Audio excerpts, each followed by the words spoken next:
5:31, let's go ahead and roll.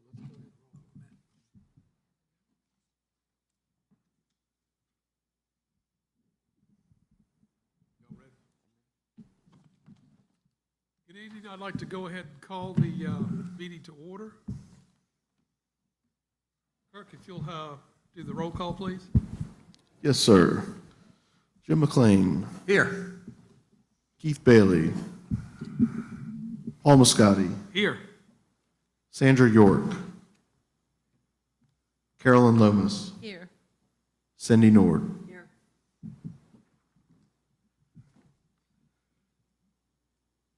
I assume all the notification and posting has already been taken care of? Yes, sir, it has. Okay. Could I have a motion to adopt the agenda? So move. A second. All those in favor say aye. Aye. Pledge of allegiance, please. Jim, would you lead us? United States of America, to the republic for which it stands, one nation, under God, indivisible, with liberty and justice for all.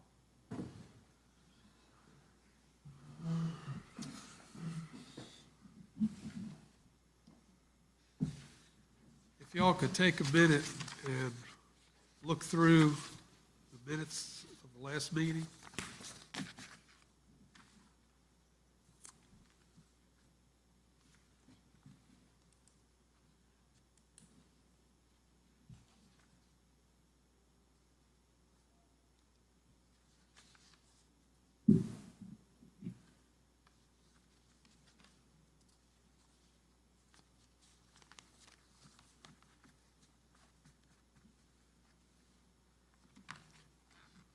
Well, and you know that you and Ralph have been doing some oversight of the restoration, so can you update us on that part of the improvement? Yes, yes.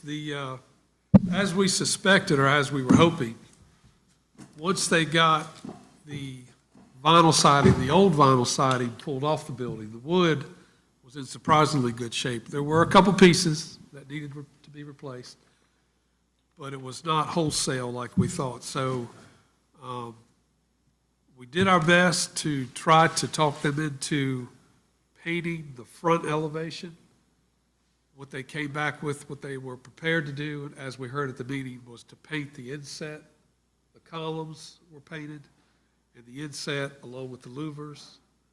But from corner to corner on each side is vinyl siding, as well as the gable at the top. Everything else is vinyl siding. The windows went in as intended. They were trimmed out. I thought they came out looking pretty good. They did a good job with those. The lights, or the mullions on the windows rather, turned out like we wanted them to, as we specified. So everything was placed as we wanted them to. We just couldn't get enough paint out of them. But we got some ideas to bring back to the board about that, and I'm anxious to talk a little bit about it. Good. We Start talking. We got a couple ideas. Are you talking about that tonight? No, I want to bring it back. Probably our next meeting, we'll have Okay. a conversation. Can't wait. Yeah, I think it's a good idea. But all in all, no surprises. It came out like we expected. Just wish we could have had more paint on the building. But it turns out that the vinyl siding appears to have protected all that wood, which we kind of thought it would. But once they pulled it off, you could tell. A lot of cobwebs, but you expected that. But a lot of good wood. And we were right. We were right. Imagine that. Imagine that. Disappointingly so, I may add. Absolutely. Could I have a motion to approve the minutes? I move that we approve the minutes as presented. Second. All those in favor say aye. Aye. We have two action items, I guess. Well, actually, one action item and one discussion item. Our action item has to do with Take 5 purchasing Frank's Car Wash and wanting to make some paint and sign changes. Carol, it doesn't appear that they're going to make it, so we'll go ahead and defer them to a later meeting? Yep. The project manager emailed last Tuesday, I think it was, said that the painter would be coming down to represent them. You know, he gave him the times, everything. Never heard from him. We'll back up and punt and reschedule it for another time then.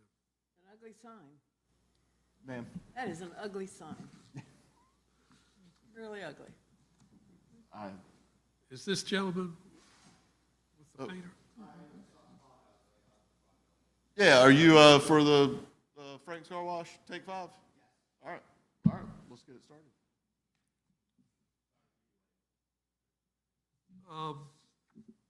Well, in that case, in our packet, we go through this quickly. In our packet, there's Take 5 Car Wash underneath the action item.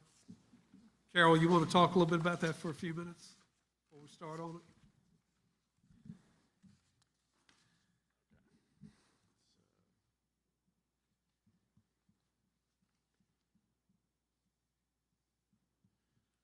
So we have new ownership of the car wash, and they have proposed, as you see in the packet, a new sign out front. Still keeps the brick base and the same dimensions, but obviously different colors. And as you scroll through, you see the other items that are proposed to be changed that I think are currently red. Certainly the portion of the roof is they're proposed to be that's the same brand blue, and the canopies. And then they're also showing directional signage, which they currently don't have on the site right now. So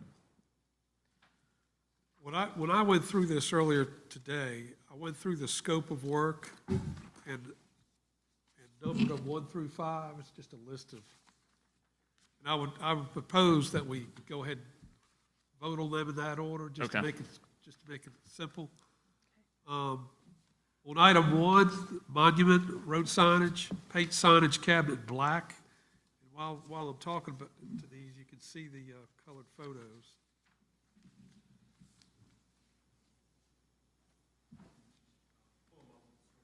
Okay. But then it gets refaced, the existing monument from Frank's Express Car Wash to Take 5 Car Wash branding. I don't know if you'll be able to field some of these questions, but we would like to talk about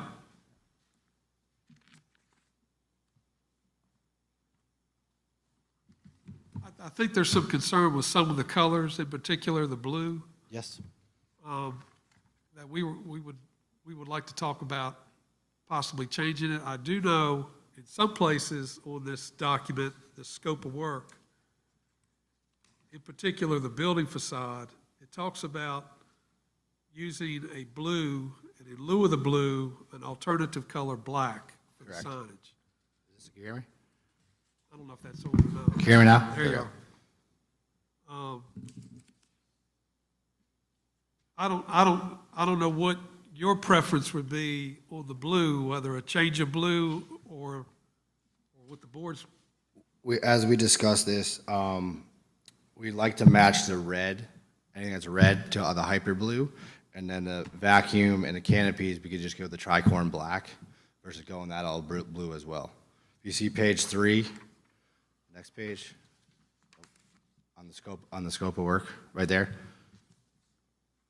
We typically do our car washes, all the canopies are blue as well. This one we propose to be just black to keep it more of a neutral color for you.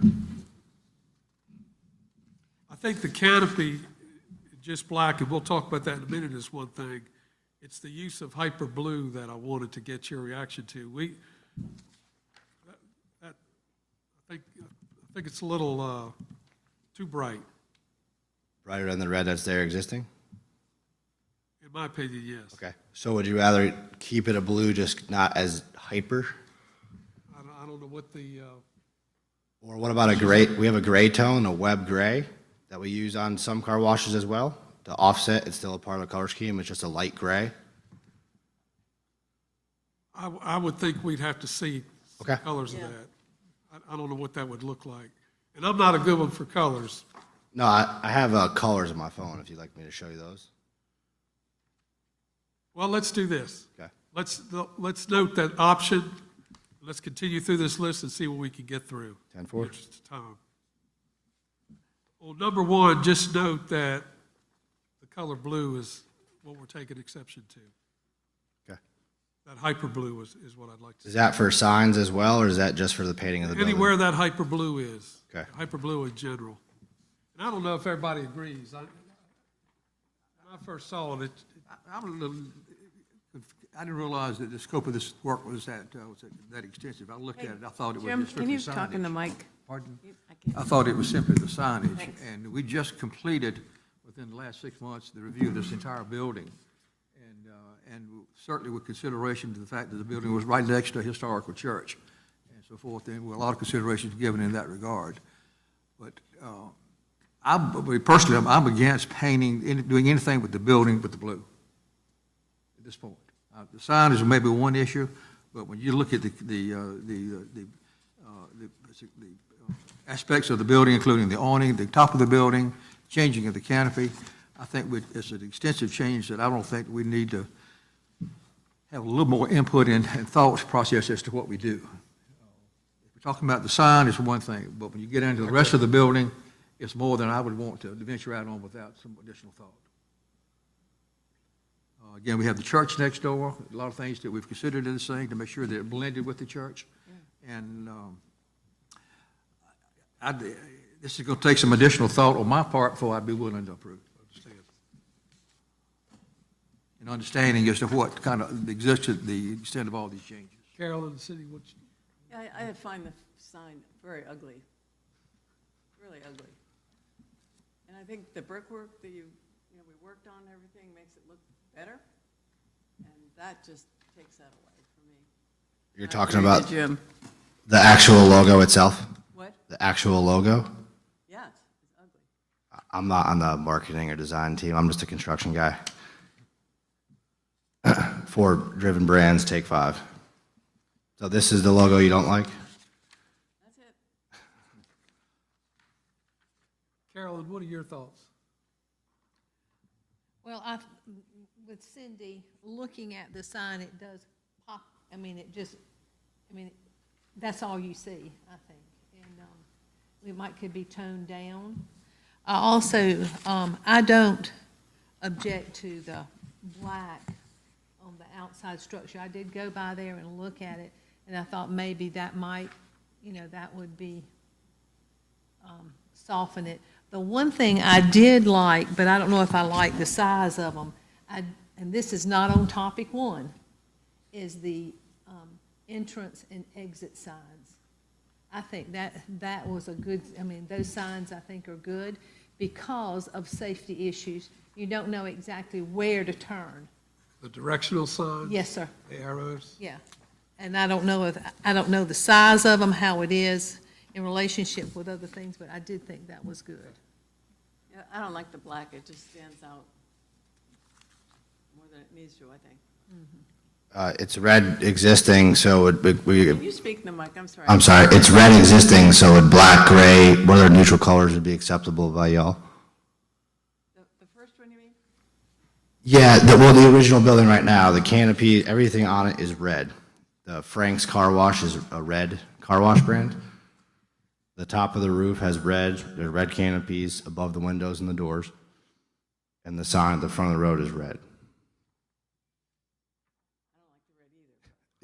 Understandable, and we don't want to go back with red because that's just not our color company scheme. So I'm offering a black, a web gray, which is a very light color gray, more neutral.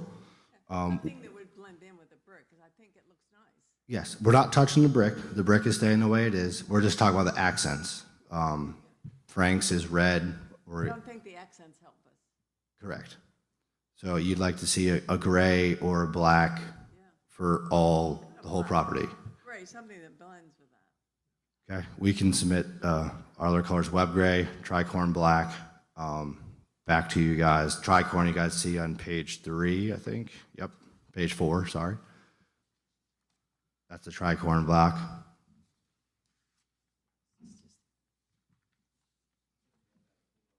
Yeah, I had a hard time turning my chair. I'm new in the wheelchair. I got it now.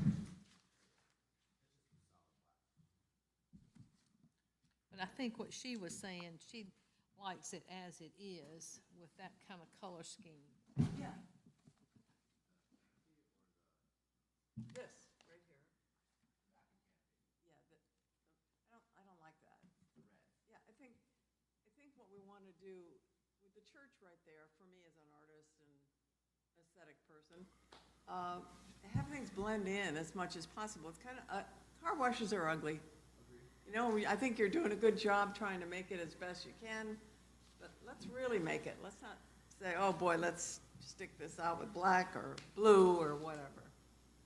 Okay, so you'd like a lighter, not something as bright as blue, not as dark as black. And then same as the signage.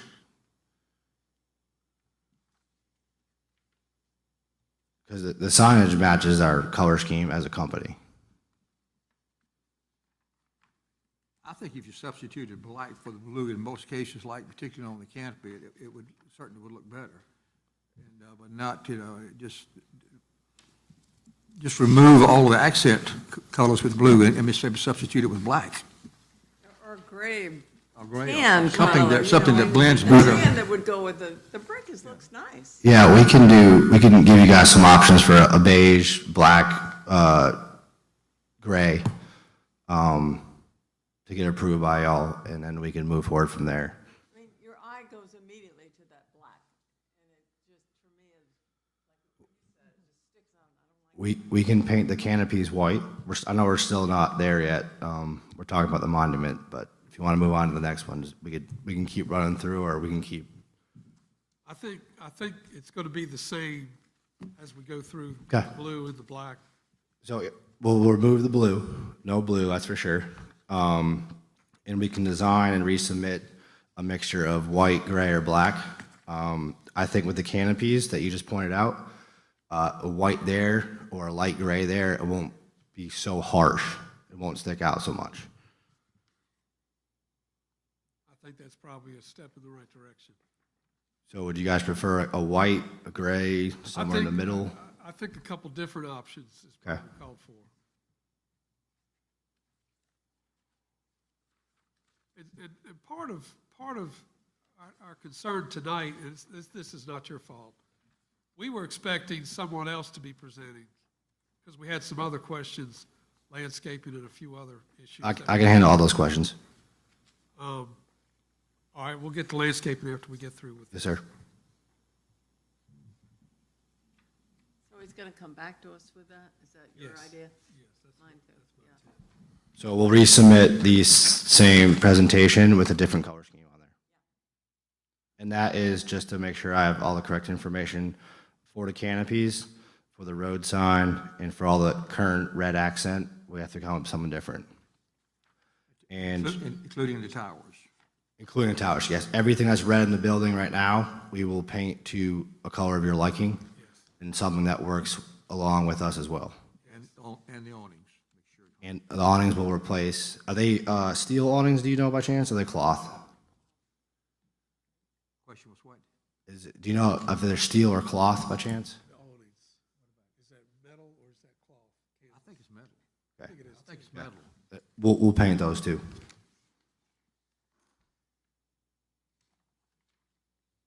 Are there any other items color-wise that we're missing? I think we covered everything. I just have one question regarding the signs that you guys said you did not like. The cup, this one. What would be something that we can come back with you for?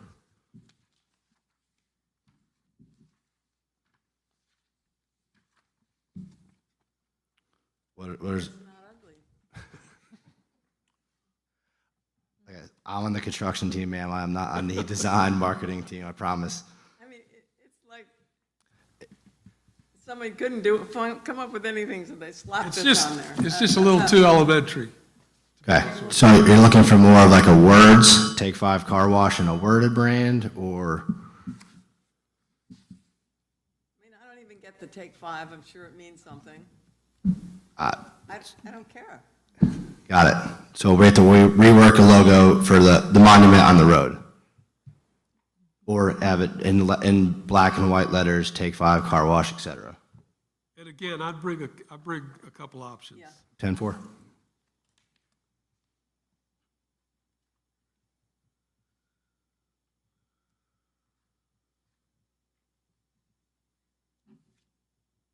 So that would apply to all 5 or areas that the scope of work goes through, correct? You want to talk about the directional signage? Yes, let's do. I had questioned Carol earlier if we had directional signs now, which turns out we do not. No, we Right. don't. And I was questioning whether we needed them. Carolyn, you feel like, and I've not gone in and out of the car wash, and I've not tried to, I Yes, go right down Wilson Boulevard, I've never turned in yet. yeah, we use the car wash all the time. And it kind of, the way the road does there, it kind of slips up on you.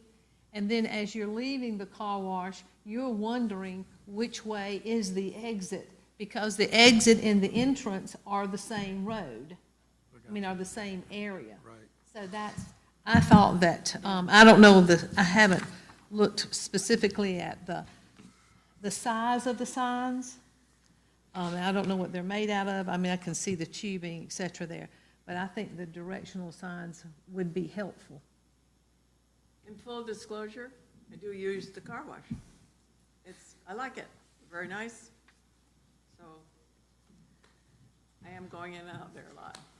Yeah, no, the signs are made for safety of the customers, for in and That's out. that is what I'm looking at. 100%, that's what they're designed for, and that's why we put them on every car wash that we do. And in the back too, when you go out of the car wash, it's kind of confusing where you should go.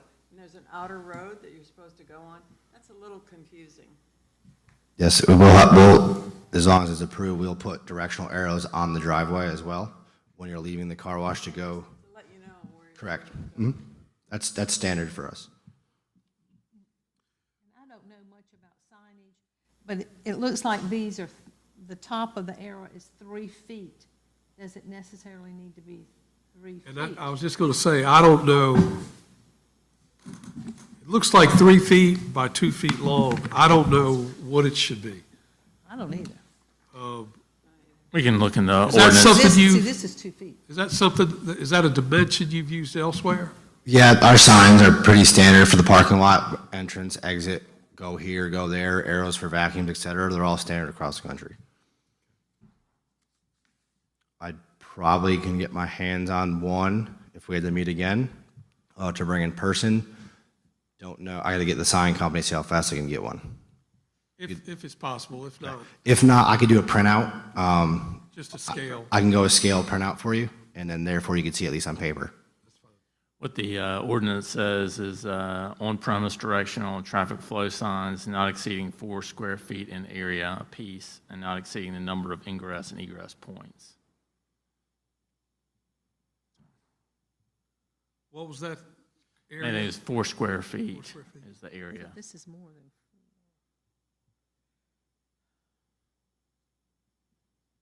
Is that per side? Would that be per side, 4 square feet? I thought that'd be like, you mean like one on each? Say you had 2 on this side, 2 on this side. The other side of the sign, it looks like it's a double-faced sign. Right. I would think just the face of it is 4 square feet. If you're able to bring even a scale, I'll bring a scale on a piece of paper if I can't get an actual sign. that'd be fine. The exercise we went through when Frank came, these colors, we have to judge them on site. You cannot judge the colors by looking at something that's copied and printed. So whatever's brought back I think it's going to have to be taken to the building to make sure that it's compatible with the brick and other stuff around there. You cannot judge it from a a copied. Right. That's a good point. I could bring in, what we'll do is we'll submit more colors to y'all. And then if you guys want to give me 2 or 3 to bring down, I can either bring a hard sample or I could bring the actual Sherwin-Williams card. That's not on a printed piece of paper, it's from them directly. So you can see on their pieces of paper that you show customers what color do you want, the color booklet. But when the original colors were approved, we had samples of brick, we had samples of everything to make sure that everything was compatible with the overall design of the building. And to try to prove something from like this without seeing the building in its entirety, I think it's just not possible in order to get it right. So what you're saying is the color samples need to be, We need to see them at the building itself. is that something you can handle? Yeah, do you want me to bring actual colors and we could test them on some type of material, or do you want me just to bring the samples from Sherwin-Williams? I'd bring them on material, Bring it physical paint? yes. Okay.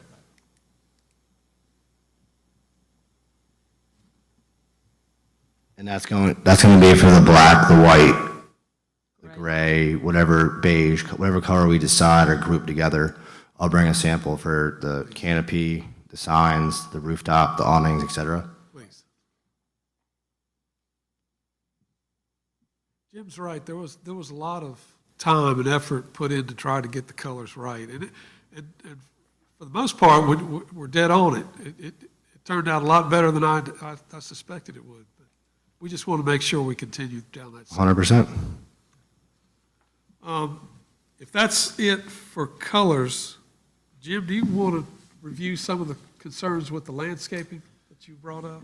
I just had mentioned this earlier to Mr. Williamson, et cetera. Also, there's a lot of thought that went into the landscaping around the facility. Again, in consideration of the fact you have a historical church just next door. If you ride by there, everything, the trees are stressed. A lot of them are dying. There's no weed eating of the bank that separates the car wash from the church. And I think there needs to be certainly an understanding there as to what the intent of the new ownership is with the car wash, to make sure that we protect the building. We got a lot of flack by approving this initially, and we tried to do it right. And like I said, we cannot let the church down or the town down in terms of the general look and maintaining the harmony of that location and the building itself as it relates to the church. Understand. We And will. look at the trees. I think there was some little gem trees out front and everything else. They're extremely stressed. There's very, very little work that's been done on the landscapings in the last several months that I've seen. We will make sure that when we start, we can upfit and redo any landscaping needed, and we'll ensure a maintenance policy where we have our crews there out there weekly. Is there a drip system, a water system there with the existing trees? That I'm not sure of. I can check that out for you though. I can check before, just Is take it- over. Does it anywhere in there say there's an irrigation system there? I'd have to look back at the plans. It could have been added after too. Doubtfully, but The berm was put out front. We made an exception to put the berm up out front of the building too, which is typically unusual. And not the berm, but the retention pond. And that's the other area that needs to be, I think, looked at. You want to do the same sort of review while we're out there looking at paint? Go ahead I think we can do, absolutely. and do a review of the landscape as well. Okay. Carol, who was the gentleman we were expecting tonight from Take Five or from the developer for this? Prior to this gentleman, was there someone else that was going to present tonight I don't know. initially or originally? So I've always been in contact with Jessica Steele, was that her name? Yep. So that's who I was speaking to, and also Jeremy Inman with Concepts Unlimited, right down the road at Farrow Road. I think he did the design of them. he's the sign vendor. Sign vendor? Okay. No, I mean, I just emailed Jessica and said somebody needed to be here to represent. She said she couldn't make it and said he would be here, so. Jessica lives 6-7 hours away. I live right here in Charlotte. How do we want to go forward? Are you authorized to speak for them or to agree? I'm authorized to speak and agree with them through Jessica. I'll report everything back to Jessica, and then she can handle communication with you. And then the next meeting, we can schedule through Jessica, and I'll come down here again. Great. Does that suit you? We good with that? Okay. Well, let's go, let's proceed with that plan then. You want If you to could. make a motion? Will we Sure. meet at the site? That's the question I have. Yes, when it's arranged. Once we get a date, we'll do that. Jim, could you give me a motion? Yeah, I make a motion that we defer the approval of any colors until we can have an on-site visit to review the compatibility with the building and also to just have a quick review of the landscaping. Second. All those in favor say aye. Aye. Thank you for your time. Appreciate you making it. Welcome, thank you all. Have a good evening.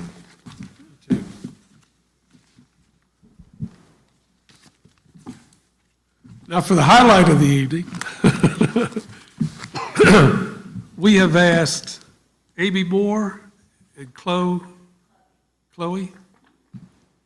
pronounce your last name.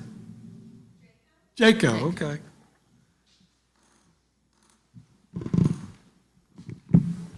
These folks are with the City of Columbia Design Development Review Committee or Commission. And Carol and I had talked, I don't know, a few months ago about asking someone from your group to come speak to us. What I was after, and I sent an email out earlier this morning, what I was after is a conversation, or at least a presentation that'll probably lead to a conversation, to give us some kind of perspective about what we do here compared to what they do on the scale that they do it, which I think is kind of interesting. We're just little old Blythewood, but I think it's an important thing what we do here. So with that, I'm going to turn it over to you, and look forward to hearing from you. Well, I was going to say, why don't you give them a little bit overview of DDRC Okay. composition, what all we cover? Okay. Yeah. So I'm Amy, and I'm staff to the DDRC, and I'm the principal planner for preservation, that's a mouthful, in Columbia. So I've been with the city about 20 years doing this. And our DDRC, staffing the DDRC is a major part of my job. We write evaluations, we do what Carol does, which is talk to people ahead of time, help them shape their projects so that they are compatible with our guidelines, and then we take them to the DDRC. I would say staff, sorry, Carol, I think we do about 85% approvals at staff level, and then the rest come to DDRC, and that's determined by our ordinance. Our ordinance tells us what we're allowed to approve at staff level versus what needs to go to DDRC. So our DDRC, it's been around in some form or shape since the 60s. And we've had a transition of our commission over the years as well. And early records, which we still have, show people making decisions about buildings, trying to save buildings, identifying what's important to save, probably very similar to what y'all are doing. It was such important foundational work. And everything we're doing today is on top. It's because of the work that those folks did. And Columbia's lost a lot of historic fabric over the years because of urban renewal, which everybody thought was a great thing at the time, but which destroyed a lot of historic materials. However, now we have a lot of great mid-century modern architecture. But this work that y'all are doing, I think, is probably very similar to what we had going back in the days when Columbia was a little bit smaller. So it's very important, very vital work. Most of it that they were doing then was about preserving houses and structures and making sure that they didn't disappear. Today we do a lot more than just that. We review new construction, exterior alterations, things like that I'm sure you guys are familiar with. So we have 15 historic districts that are preservation districts in Columbia, and we have 4 design districts which are about urban issues, pedestrian-centered, new construction, how you handle the sites so that You're making it more amenable to pedestrians and more interesting and engaging to pedestrians. And those are very important districts. One of them is City Center, which covers our entire downtown. But we also have North Main. We have a district over by the university. We have one in 5 Points, which is our cute little sort of funky retail area. So anyway, DDRC reviews all of those things, and the basis of what we do is all based on our ordinance and our guidelines. And our validity rests on how closely we stick to those guidelines and the ordinance language that we have, given the volume of things that come before us. So the makeup, let me go back to this, the makeup of the DDRC, some of it's mandated. So we have a licensed architect, we have an architect with historic preservation experience, we have an architectural historian or somebody who's experienced with historic buildings, we have a lawyer, we have a realtor or developer on board, we have a couple of community planners, community members, and then we have a planner position too. And so that's to give us a wide basis of perspective, with the understanding with all of these good folks who come to serve on the board that our guidelines and our ordinance language come first and their experience comes second. So we have to stick to the language that has been crafted, and that is the legal basis from which all decisions are made. And then getting into the administration and running the meetings, Chloe has been our chair for, we're going on 4 years now, right? Or does it feel like longer? Feels like a long time. Yeah, she's a very, very good chair. We're so lucky to have her. Nothing bothers her. She can handle just about anything, and she's very good about sticking to protocol. So let her talk about meetings. Right, yeah, no. When I came on board originally, met Amy and Lucinda, I think, at the coffee shop. They said, "Okay, so glad you joined us. Here's our manual." And I was like, "What?" This is a part-time, just all professionals doing this, in our spare time, as I'm sure you are as well. So they do have a very nice manual, very well organized, if you'd like to see kind of the topics they cover. My biggest thing was always Robert's Rules of Order, of course, because we tend to have some pretty large and contentious groups. You probably do as well. We make everybody, of course, sign in ahead of time. And we have a pretty good opening spiel that I read and Amy reads that kind of dictates all the rules of engagement for everybody from the beginning. And, we time them. I swear everybody in. Anybody who speaks must be sworn in. I think that kind of gives a little bit more air to the proceedings of, okay, this is a serious conversation. So I actually think that's pretty important. But I think a lot of it is just, getting the order, getting all the comments in, and keeping our fellow commissioners on point in our purview. I think that's probably one of the hardest things we have faced over the years, because it's easier for the group to come and get charged up on another topic that has nothing to do with what our commission is focused on, like a zoning issue especially. We have to see that's not us, that's zoning. And so there's a lot of handling of that, and I think that definitely takes some skill. I'm sure you deal with the same challenges that we do. So one thing I had asked the staff to add over the last couple of years, because we, in addition to all this, and I would say COVID did this as well, we had a lot of turnover on the commission. And so we lost a lot of institutional knowledge and just understanding of kind of our purview and what we're doing.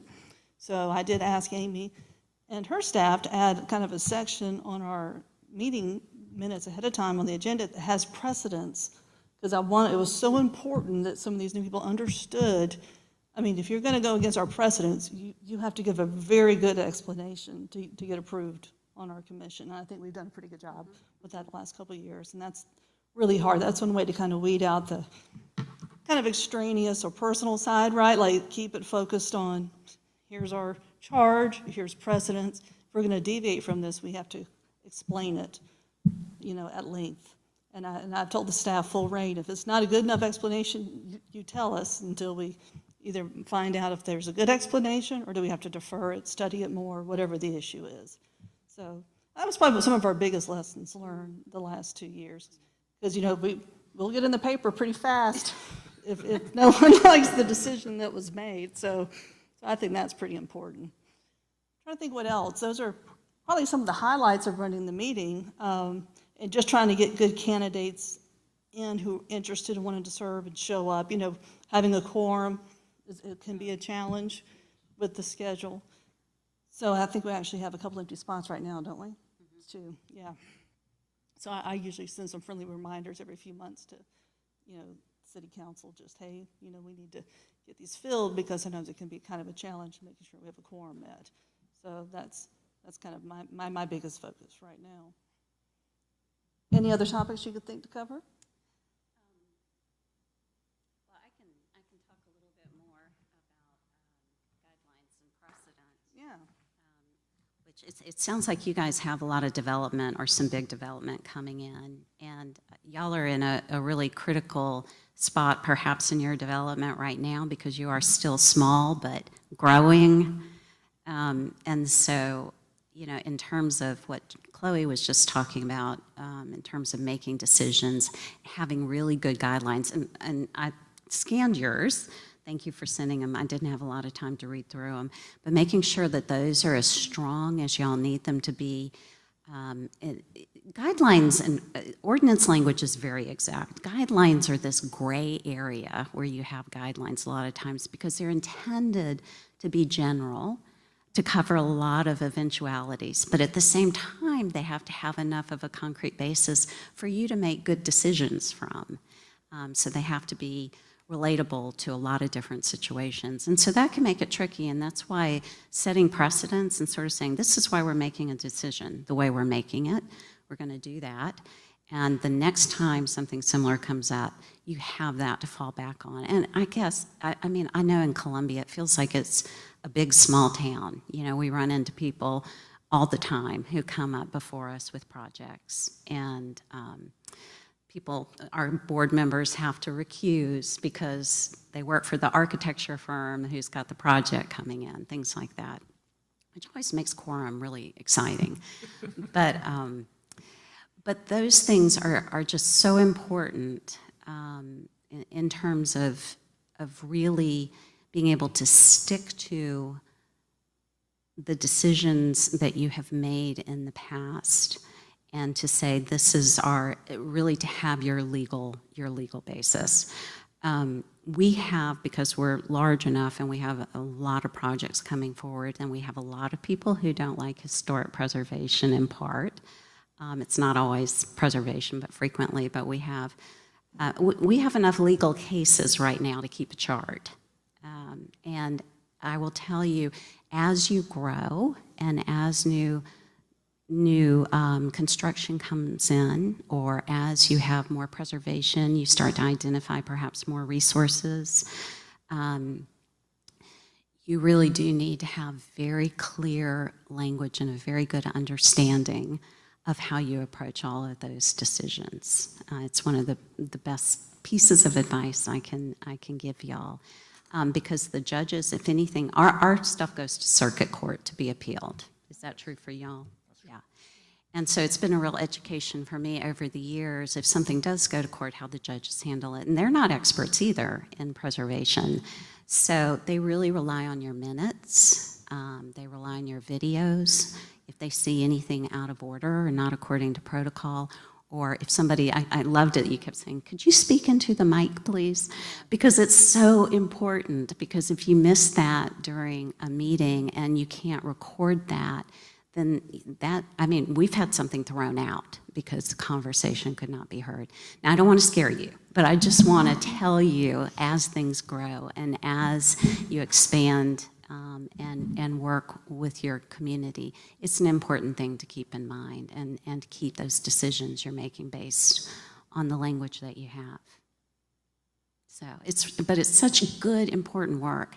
And just driving in, I hadn't driven in this way into Blythewood before, and I was like, oh, what a sweetie pie building, or that's so great. And I did see a picture of the church that was up for conversation.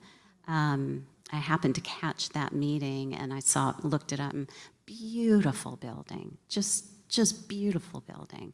So you have some great resources, and y'all are just champs to be willing to come up, especially in a small community where people you know probably come up to you quite often to say, why did y'all do that? But, you know, it's a really important role you play. And one other thing that's come up for us too frequently is ex parte communication, talking about projects before they're heard in your meeting with people who have legitimate interest in them and care deeply. It's still not a good thing to do. You know, we give people all the time language to say, I know you care deeply, but I can't talk to you about this until after a decision has been made by the board. So, but come to the meeting, say what you need to say. We really want to hear you. But, you know, that's hard to say when it's you're a good friend or you're a neighbor or whatever, but it's very important to follow those rules. So anyway, that's our spiel.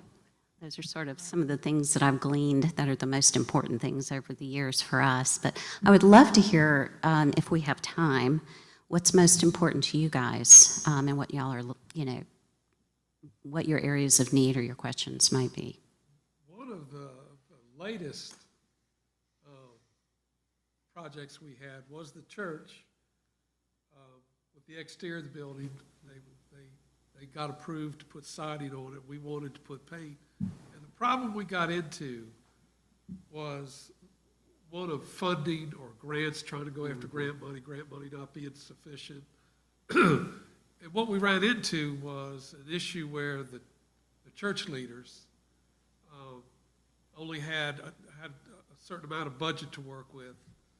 And they wanted to put all new windows in, and we wanted them to paint the whole building, but they would paint part of it, but not.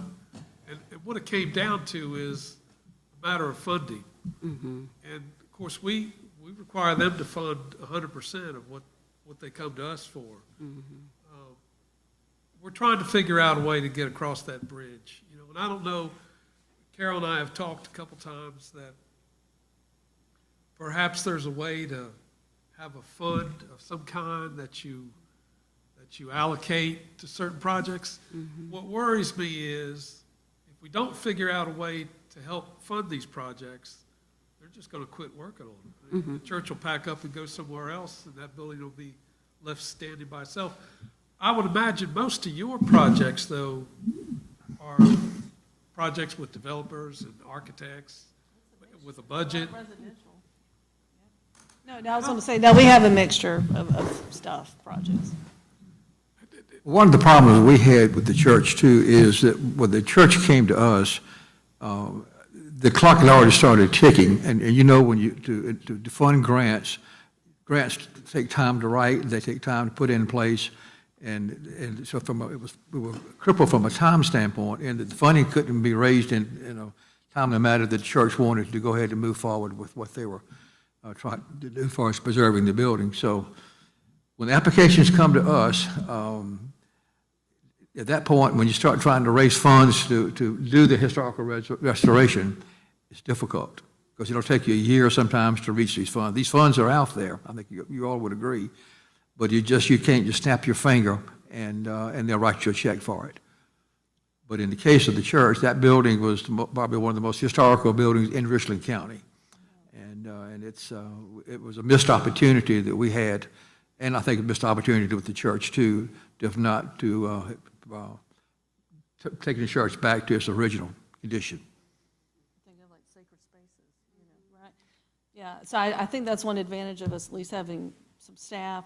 A lot of times, some of these conversations start even way before they even get into the DDRC, and y'all do try to help make those connections for people looking for those opportunities or organizations or nonprofits. There's so much out there, but like you said, you got to get someone to kind of direct you and start the process. Right. So that is a little tough. But We don't they really were, like but that. they were devious. They were, oh, man. They were devious because they got the money for painting Yeah, and they used it for windows. yeah. So, The church got an original grant from Richland County. Oh, they did? Yes, it did. Yeah, and so nobody held them accountable. right. Then at that point, the clock was ticking, and then, when you start trying to raise additional funds, you know, you couldn't put together a package to help them raise the funds to do what they wanted to do with the time element that they were working on. And I don't think they really went to the right people to raise money. There's money out there. You know, I'm on the other side in a foundation. There's money out there. You know, and that's the difficult thing, right? I'm Because sorry, I couldn't hear you. I said that's the difficult thing, is that we do run into people like this, individual homeowners or organizations who don't necessarily have the funding to do what they need to do. It has put us in some very uncomfortable spots in the past. But we have, for us, we have fairly clear guideline language which dictates what has to be done. And so, and I don't know all the details of what y'all are looking at, but with the church. But for us, at a certain point, we have the option of saying, we understand, we sympathize, we can defer this decision, but ultimately, you're going to have to do A, B, or C because it's what the ordinance requires. And so that's a helpful thing, actually, to have that strong language sometimes to fall back on. But it doesn't mean that it's not painful for all of us, because we do feel for folks who are struggling.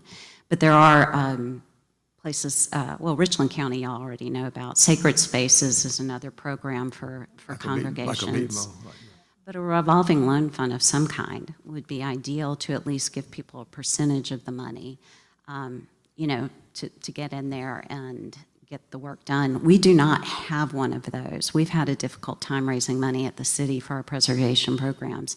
So almost everything we've done has been through grants from SHPO, State Historic Preservation Office, Richland County, folks like that. So those are great resources for y'all. And maybe if you talk with John, what's John's last name? He just started, took over for Nancy Stonecolumn at Richland County. There may be some possibilities for funding to start a revolving loan fund, you know, but it's going to take some work to figure out the details of that. So. John Manzi, I think. John Manzi. McKenzie, John McKenzie. McKenzie. The Preservation Conference, you know, if you attend that, it's also a good place to learn about these grants. And Recreation and Tourism, they're begging someplace, in some cases, to give money for qualified restoration work. And, you know, I'm not sure about the scope of Main Street programs. And, you know, that might be another resource to look into.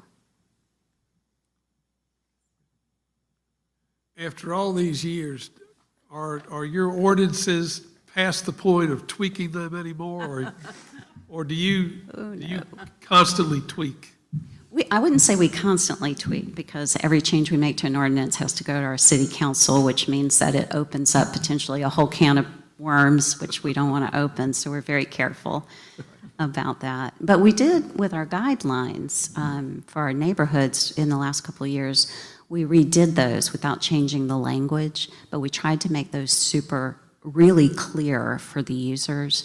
So we did a forward part that's all administration to explain more about the process, and also a history of each neighborhood and the architecture of each neighborhood and what's important. So if you have a Main Street district that has an ordinance, but people are not using it well, you know, that's always an option too. You don't have to take that back, because you're not changing the language about how you're addressing construction or relocation. You're just giving additional information and calling it an addendum to your guidelines. So that, if that's something that's helpful. Are the architects and lawyers, are they voting members on the board, or are they advisory? They're voting. They're voting members. So how many people altogether on your board? We can have up to. I think we have up to 9 with the stipulation of how she described us, you know, certified planner, so many architects, historic preservation, attorney, real estate, and 2 community at-large members. Takes a lot to keep that in line, I'm sure. It does. No, Amy does for some time, but we did this year for some of the newer ones. You did a little kind of a 101 session with them, kind of giving them a little overview and some discussion about how the meeting works and in just the topics, because this is a lot for anyone to digest, right, on their spare time. So, I mean, I can't speak highly of the staff. I think they do a great job of trying to make sure everybody got their arms around the information and understanding what they're getting into. One last question that I've got has to do with the part you talked about, precedents. Is that a document that someone authors prior to a meeting? Is it The a? staff, yeah, this is we brought an example of one to maybe show you, but for whatever the case is, whatever it pertains to, staff will put ever precedents section in there to tell you what have we historically done as the DDRC on this topic in this district, on this item. And, you know, I thought that was really important, you know, to demystify a little bit some of this for our newer commissioners. And that's largely, I mean, almost entirely for denials. So if you're telling somebody no, Gotcha. it's really important to explain why. Yeah. And so, you know, windows are a huge deal. Nobody wants to preserve historic windows. But they're so critical. So if we've said no before or if we've permitted them and we're saying no to somebody else, we explain why we permitted window removal. Right. Let's say. But if there were other denials, we'll put those too. Those might be useful. Yeah. These don't actually have the, from last month, don't actually have precedent citations in them, but we do have some where we've got those. Yeah, it's either windows or painting, I'm pretty sure. It's one or two items. Well, it's nice to know we have some folks down the street from us that we can come lean on from time to time. Yeah, this is, it's important work. Anything we can do to support you guys, we're really happy. Well, thank you for coming and talking with us. We appreciate it. Well, thank you, everybody. Thank you. I hear the crowd outside. Do I have a motion to adjourn? So move. Second. All those in favor say aye. Aye.